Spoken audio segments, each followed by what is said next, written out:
do that, where they say, tell me what this is, and they say, this is an orange, and they say, well, what is an orange? Well, it's a composition of molecules. Well, what is that? And blah, blah, blah. So you finally get back to where it's like, I have no idea what it really is, or what anything And then really you go, is. you're right. Yeah. I just got a feeling the Tibetan tradition didn't do that. They kind of do. A little They bit. contradict you. Yeah, they do. They do? Yeah, So there's then that whole if they, story about if they do, the if they do, prices. well, wait just a second. If they do, then he would have understood what the Zen guy was doing. I think he understood it. Especially when he adds that part in the story where he conversed with his translator for quite a while. So I think that when he was conversing with his translator, he may not have understood at first, but after conversing, obviously they sort of got this. He got an idea of what was going on, and rather than take part in this game, that's why he probably relates to a Buddhist law. Rather than taking part in this game, Where someone has to win and someone has to lose. Right. Well, and of course, I don't know that the Zen person would say that somebody wins or loses.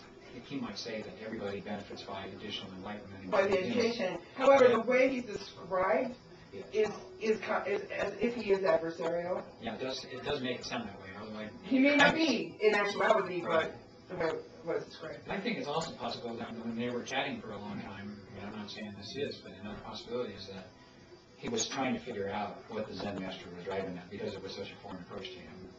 But if indeed, They do that too, though. Yeah. They do. There's a whole story about the apprentice. well, then, if that's true, then actually I would say the Tibetan guy kind of trumped the Zen guy.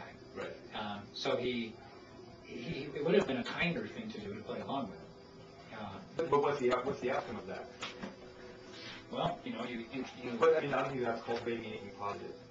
He might have said, he might have just, if he knew the whole drill, he might have just sped right through it. He might have said, okay, I understand that, if we keep exploring this, we'll find out we really don't know what this is. And I appreciate that that's true, because that's something like that. Yeah. And that would have acknowledged some validity of the But Zen master. that's also building his own ego. That's putting themselves on a pedestal. I don't really see that as a Buddhist idea or thought process. But look at it from the Zen master. What could be the Zen master's motivation? No, I really don't think that the Zen master had a negative motivation either. I think that he was trying to provide something of substance. But I just think that the Tibetan didn't want to at least take it from that perspective. At least I don't think that it's possible. Whenever you have a debate like that, it's going to be a winner or loser, or you're at least putting yourself in a position to be debating your own religion, your own side of things. And so, if he believes what he believes and he believes what he believes, it's not really necessary for either one of them to. But why would he have come? He may not have understood the implications. He might have thought it was just a meeting.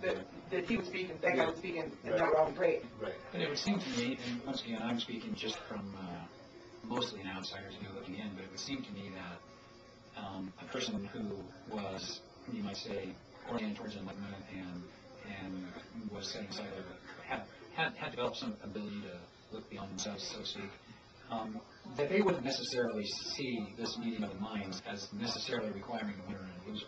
That it may be that the whole point of this would just be to enhance enlightenment. But then the Zen master shouldn't have asked that question of the Tibetan. Maybe the Zen master, maybe the Tibetan took it to mean that he was belittling him. Maybe that's a possibility.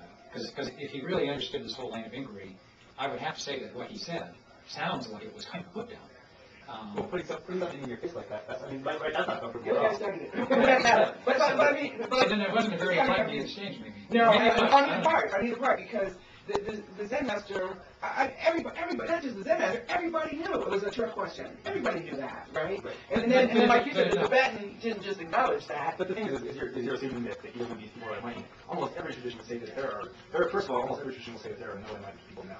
There are people who have that quality from time to time, and so the Tibetan, knowing his own downfalls, his own flaws, rather than reacting in a way that may have been better, I'm not saying that he couldn't have reacted better, but in keeping with his ideas of right speech and right thought, and knowing his own limitations, because that's a big part of Buddhism, is knowing what your own limitations are, and building on them, growing on them, yes, but knowing what they are, and then acting properly with those. I mean, if his first inclination was to smack the guy upside the head for asking him, it's better that he did nothing at all. And they don't do it exactly like the Zen people do because the Zen people really make them more correct. Okay, and the other people don't. Okay, so they don't do it exactly, but he would recognize that as the kind of question, as a philosophical I question. think about Japanese culture, like the men always speak really roughly, and a lot of times it sounds like they're being confrontational. Even like Russians, sometimes it sounds Stop fighting my chair. It just sounds confrontational, and culturally, the Zen Buddhist, or like even Zen tradition, I don't think that they're really trying to be unkind, but because of what we're used to culturally, and what the Zen was used to culturally, I don't think that I think there was a cultural misunderstanding, and rather than, and maybe even knowing that, and not knowing how to respond to that cultural misunderstanding, it wasn't just a language barrier. A lot of times there's not just a language barrier between people, a lot of times there's a cultural barrier also. Now, he did say in the early part of this introduction, he said these were teachers from two distinctly different Buddhist traditions who had never met, and whose traditions had, in fact, very little contact over the past 1,000 years. So it seemed to me to be a reasonable conclusion that if you have two traditions that were separate and had very little contact over 1,000 years, that these traditions probably, even if they started in the same place, probably have evolved to be fairly different from each other, because 1,000 years is a long time. People in there. I keep going back. In order to teach somebody your culture something, you have to approach them from a different point of view. I really think it's So would you agree with the, or let me just put out a notion here, that this encounter and the way it took place and what happened probably means, and I'm putting this out as a question to see if you all agree with it or not, that there is a difference in traditions between the Tibetan Buddhists and the Zen Buddhists. You would agree with 100%. And what do you think about it? Yeah, maybe not 100%, you know. I agree. It seems to me, from what little I know, that they look at it from a different angle, maybe through a different glass. And I can't see as well through the Zen guy's glass. But I think they're going to the same place. Sure. But I think it's too different. I mean, yeah, it's just like we could say, well, let's look at a Chevrolet car. Now, if somebody who's never seen a Chevy and only works on Porsches, you tell them, well, fix the distributor cap on my Chevy. It's like, it's still a car. It's still something to get you from one place to another. But there's like, well, there's a big open thing here where the Porsche engine goes. The Porsche in the back is not in the front. Where the trunk is, where the distributor, and then you got different gapping. Everything's gonna be different. But I think they're as alike as any of the Protestant religions, but not as different maybe as the Catholics and the Protestants, so to say. You think they're that close, even though they had a separate tradition with very little contact for 1,000 years? Yeah. See, I think people that don't know much about Buddhism tend to sort of view it as that anybody that's a Buddhist basically is kind of the same as, or has the same attitudes or beliefs as somebody else that's Buddhist. I don't know that much about Christians either, so you could be wrong on both sides. There are some people who say they're Christians that say that Jesus Christ was not actually the Son of God, that he was actually man. And there are others that absolutely that is not true. You could be a Christian if you said that. That you cannot be a Christian unless you believe Jesus was, and that's a pretty fundamental difference. But you can find people that would say they're Christians that have that big of a difference in attitude. And I'm just kind of wondering if that may also be true of Buddhism. That it isn't just superficialities, but maybe there are some very fundamental beliefs that are different between these traditions. I think fundamentally, you have a lot of things that are shared fundamentally between all kinds of Buddhism. Some have more emphasis on one thing than the other.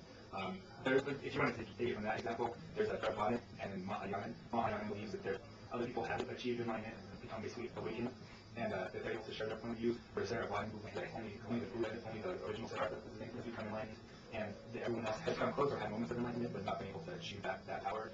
So I guess if you want to talk about like between Christianity, Theravada is a really old one. It's more like located in Indonesia and sort of down in the southern part of Asia. Whereas these people that were doing, also Zen was separated by a sea for years and years. You have the Chinese Buddhism and or the Tibetan, which is sort of like right in there, which is like that's sort of like the bridge between India and China. And then you have Japan, which those are separated by a lot of time. And think about how cultures grow. People understand things differently as time goes on. But things like, they all believe that the original Buddha was a man, and that he came enlightened, and that you could do it too. That's not everything that Buddhism is. Especially Japanese tradition, they always believe that you can become enlightened. I'm not sure about Zen Buddhism specifically, but a lot of Japanese don't believe you can actually achieve enlightenment. A lot of Theravada doesn't actually believe that you can achieve enlightenment. Even some Mahayana don't believe you can achieve enlightenment. I don't think that's the thing. But is it doctrine that you can't? It's not doctrine that you can't. Just don't believe that it's actually that's something that you're worrying about or striving for. It's kind of like out of it. I mean, that's something that's nice and beautiful and all that stuff, but it's like well, start your work and experience things for yourself, and if that becomes a reality to you, and that's something that you're. Well, I thought that was the whole point of being frank, like being having another life. There's not a point of believing. Let me Someone there is. I've been reading like another one, and that's what they say. I want to go on to another subject that we touched on just a little bit. What are we saying?